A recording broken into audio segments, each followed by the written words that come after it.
Oh, does it ever feel good to do that? The Habs pick up their 4th win of the season tonight. And after a feel-good performance against the LA Kings, they get the feel-good result tonight against the Calgary Flames, who came into Montreal 7-2-3, playing some real good hockey, one of the better teams in the NHL. So this is a big win for the Habs. Good to see them starting to, turn their play around, play with some confidence, play with an edge, and most importantly, play some entertaining hockey for the fans. And that's what we saw tonight. It was a great game. It was chippy. There was a lot of action on both sides. The goalies both had to step up. And let's just get right into this one. Early in this game, about midway through the first, it's Backlund that picks up the first goal for the Calgary Flames. First goal of the night. They take an early lead, and it's the tip goal from Lewis getting the point shot. And the Habs could have folded early, but they didn't. They came with a strong effort. Sherratt ends up tying this game up, and it's kind of a chaotic play.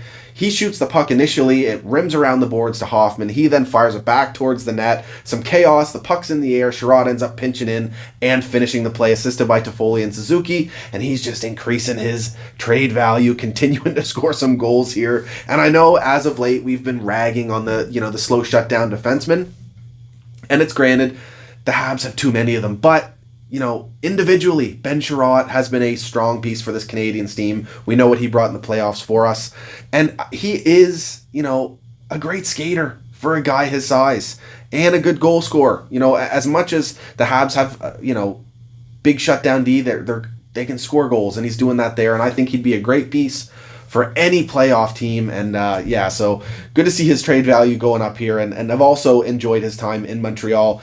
And before this period ends, though, it's Andrew Mangiapane getting up on the board for the Calgary Flames, making it 2-1. And this was a great goal. The pass reception from Mangiapane here, taking that Monahan pass into the skates, having to reach for it. And then quickly, it's off his skate, onto his stick, and into the back of the net. Real quick. And shout out to Mangiapane, starting to get some respect in terms of Team Canada talk with the Olympics coming up. Now, ultimately, I'm not so sure he'll make it, but it's just a great story seeing a guy, drafted in the 6th round, working his way up, entering the prime of his career now at 25 years old. He's had a couple, 20 to 30 goal pace seasons in his belt now. So you love seeing a guy, get the respect that he deserves. And he's been a great find for the Calgary Flames and late in the draft. And speaking of that, in terms of the Habs, Jake Evans, looking real good as of late, and we'll talk about him towards the end of this game summary here, because he does pick up the empty netter. But it goes to show you that there are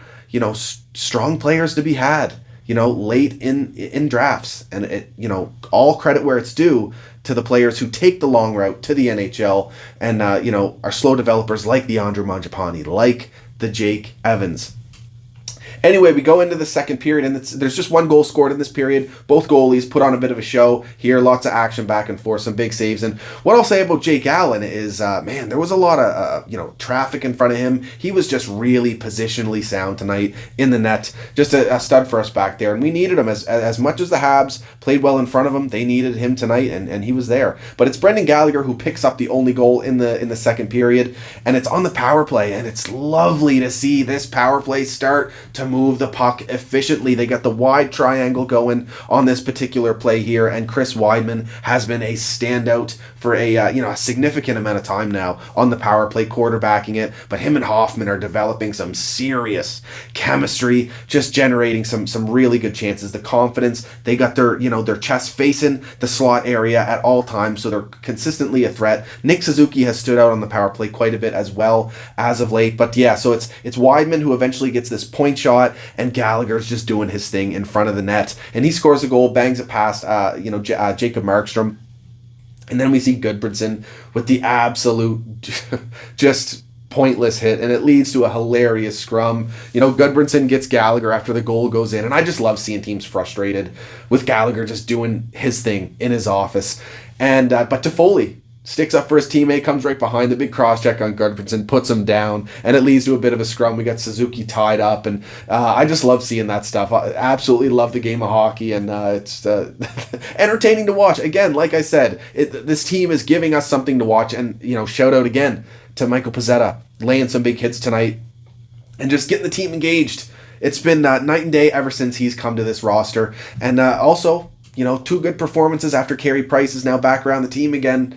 You love to see that. So we go into the third period, and it's tied 2-2, but it's Nick Suzuki who breaks that tie. Tough giveaway. Blake Coleman, shorthanded. He gives it up to Hoffman. Habs are on the power play. Quick play up the ice, and Suzuki uses his speed and deception, makes it look like he's gonna, cruise around the net. He may have been looking for the shooter in the slot there, just feeding it back into that scoring area, but it ends up banking off of Jacob Markstrom, and we'll take it, and we take the lead there, go 3-2, and it was great to see the Habs close this one out. Strong defensive play, keeping the puck away from Jake Allen, and it's Jake Evans who picks up the empty netter, and he had to put in a lot of work to get it. Lately, he has been just doing such a great job using his speed, using his strength and his edge work to get past defenders. We've seen his shot on display. The hands have been on display. He is playing with some really strong confidence right now. And as a former 7th round pick, you'll love to see it. I think he's now 25 years old as well. So this is a player who absolutely has to be a key piece for the future of this Montreal Canadiens team. I want to see us develop guys in-house. This is a great story. A player who's gone through the NCAA and committed to a Canadian franchise, worked his tail off, went through the AHL, now's been with the pros. He was a big part of our playoff run, and to see him at this age continue to develop, just like a guy like Phil Deneau did early in his career, it's a great sign. And I know the stats aren't heavily there yet. I think it's just 3 goals he has on the season in 10 or 11 games, but if he keeps playing this way, he's going to start racking up some points. So I'd like to see him remain in the Habs top 9, maybe even remain in the top 6 for the foreseeable future, considering what he's been doing out there lately. And he's hard to play against too, and defensively strong. So you just love to see it. I can't say enough good things about Jake Evans. So yeah, a tough night for the Calgary Flames. Quite undisciplined, but the Habs, opposite end of the spectrum there, very disciplined. Montreal only takes the 1 penalty on the night. Maybe that's the key for them. Do not find yourselves in the box. Their penalty kill is absolutely atrocious. So if they can just stay out of the box, they'll be much more likely to have success in games. Also, Poehling gets called up, and he plays tonight for the Habs. One of the least used forwards for the Canadiens roster here tonight. Played on the 4th line along with Belzile and Pizzetta. Hopefully we'll get to see him get a bit of more of an opportunity as things move forward here, but gotta give him the a feel for the game. It's just played so fast, but in the opposite sense of the word, considering people are ragging on Ducharme for not playing Poehling, look at how he's playing Alex Romanov right now. You love to see it. He's getting the big opportunity. He's getting the minutes, and ever since he's been benched, he's had a great attitude about it. He even said to the media, he didn't take it personally. He liked it to be able to step back and look at the game from a different perspective. And he's improved ever since he's been back. He's been moving the puck well. He's been engaged. He's been laying the body hard. So you love to see that. You love to see those young players taking steps forward and getting more and more comfortable in the NHL. And I hope they continue to give him these minutes, allow him to make some mistakes here and there, because he could be a big piece of the future of this Montreal Canadiens decor. Another quick shout out. I mentioned him briefly already, but Nick Suzuki, 14 points in his last 12 games. So I know this season is not going the Canadiens' way, but to see Nick Suzuki playing above a point per game pace at center is huge for this franchise moving forward. You absolutely love to see it. And despite a lot of losses, he is finding ways to get himself on the board. So love seeing these kids continue to improve. Anyway, guys, that is about it. We got a big matchup, Hockey Night in Canada, Saturday night against the Detroit Red Wings, an Original 6 squad. Then we got another Original 6 team after that, the Boston Bruins. Finally, we are going to face them. It has been a long time. I've been looking forward to this. And, I'll talk to you guys soon. Let me know if I missed anything. And I got some cool content coming your way. So look out for that. Cheers, guys. Go Habs, go. Woo!